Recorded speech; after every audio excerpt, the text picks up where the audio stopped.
Miantso ny sehatra tsy miankina tevon-daharana ahafahana miady amin'ny tsy fanjari-tsakafo ny plateforme anjara masoandro izay toana ny pamana ny programme alimentaire mondial izay anisan'ireo mpiara-monantoka ihany koa ao anatin'ny hetsika salon RSE IDD. Claude Arasolusan sy Mamrasoanevo atrany. Ny plateforme anjara masoandro miaraka amin'ny mouvement Salut. Le mouvement Salut miady amin'ny nutrition. C'est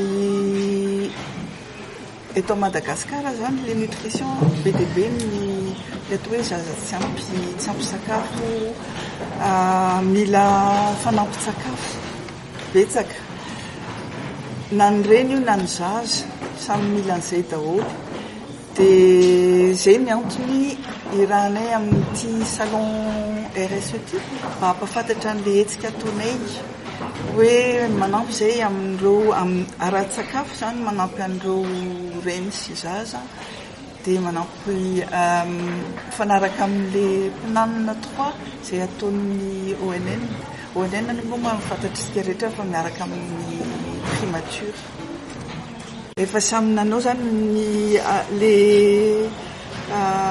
orinasa miaraka aminay efa samy nanao kely daholo. Ao aminay zao nenay fenoery, nenay aminao format fenoery. Le mitanjaka fody nenazy momba ny katsakany azy no vokariny anaovana an'le farine infantile. Zay zao ny tanjaka fody. Ny nutrizaza koa misy koa ao koa misy atao hoe kobaina koa zay ao anatin'le fiarovana an'le zaza.